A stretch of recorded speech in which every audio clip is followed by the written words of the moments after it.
We are following developing news, new details after the NYPD shoots and kills a suspect on the Lower East Side. Good evening, I'm Arthur Chan. Investigators say at least one officer fired their gun after the man lunged at them with a butcher knife. The NYPD held a news conference earlier tonight, and Fox 5's Kendall Green was there.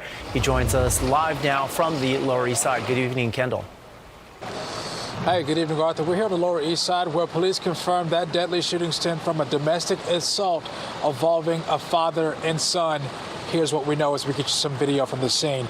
Just after 4 this evening, NYPD officers responded to that domestic assault in progress here on Ludlow Street, and it involved 54-year-old Wei Chan, who police say assaulted his father with a large butcher knife before they were called on scene. Now, police say Chan's father, 75-year-old Chong Chan, suffered a gash to his head from his son during that assault.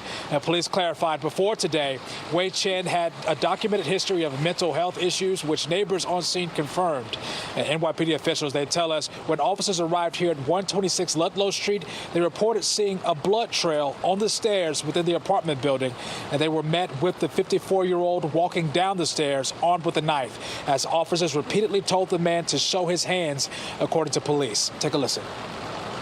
The male continued to advance towards the officers, armed with the large butcher knife. Officers responded and discharged their firearms, striking the subject. Now you're getting a good look at the knife at the center of this whole incident. It's still unclear if there was some sort of language barrier between that individual and the officers, but as a result, that shooting left 54-year-old Wei Chan taken to the Bellevue Hospital, where he was pronounced dead. His father, the stabbing victim, we've learned, is expected to recover in the hospital. And we spoke to a neighbor who chose not to go on camera, recalling the scene earlier this evening. Take a listen. So I live across the street, but we were at this bar that's right next to the apartment, and we saw a few police officers go up, and then about 2 minutes later, there been like 15 police officers, it seemed like, were in the apartment. Look, really serious, because that was this guy getting out in the gurney, getting CPR'd, and I don't think he's doing well. Now, that butcher knife was recovered here on scene as the NYPD's Force Investigation Unit continues their investigation. But we're live on the Lower East Side tonight. Kendall Green, Fox 5 News. Arthur. Kendall, thanks very much. Well, we have this coming in new tonight. New York's bravest standing on top of a roof. This is in Hamilton Heights. They were battling a 2-alarm fire as massive flames shot out of 2 windows. The blaze started around 6 this evening on the top floor of a 10-story building on Broadway. This is Citizen Ad video looking at moments after firefighters arrived on the scene there.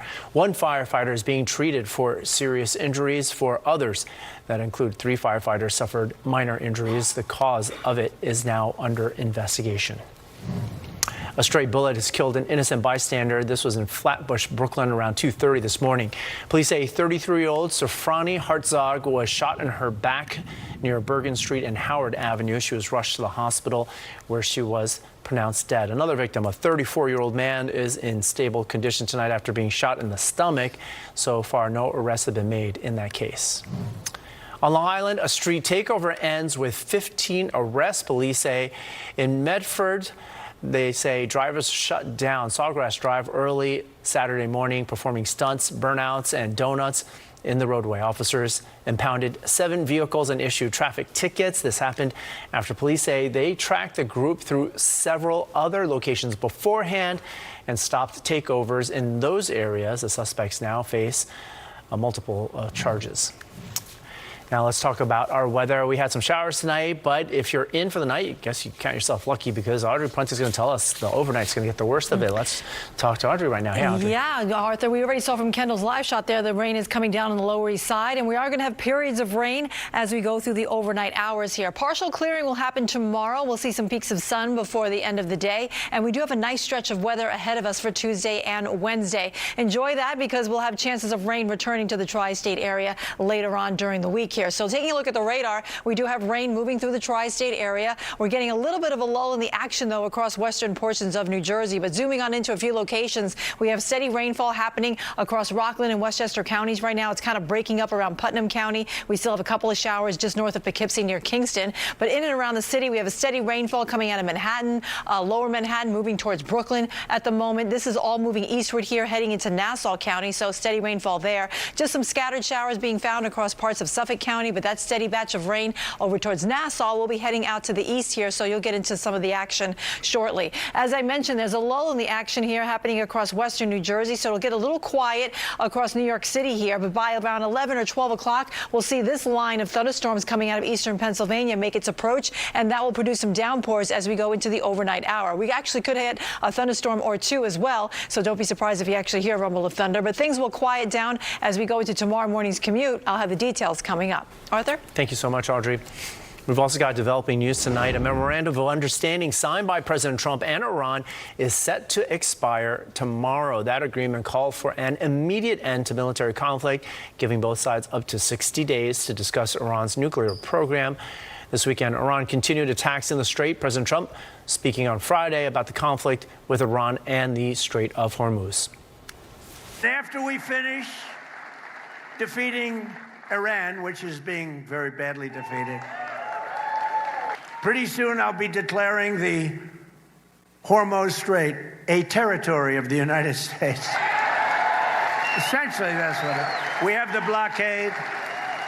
No ships get through unless we want them to. Well, at this moment, reports indicate there is limited diplomatic progress ongoing between the two nations. And developing in Hawaii, Hurricane Lala weakened to a tropical storm today after its eye wall skirted the Big Island without making landfall. It continues, however, to slam the Big Island with hurricane-force gusts and relentless rain. About 3 feet of it has fallen in some areas. A search and rescue mission was launched after flash floods swept several homes off their foundations along some coastal communities. Honolulu is now bearing the brunt of this tropical storm.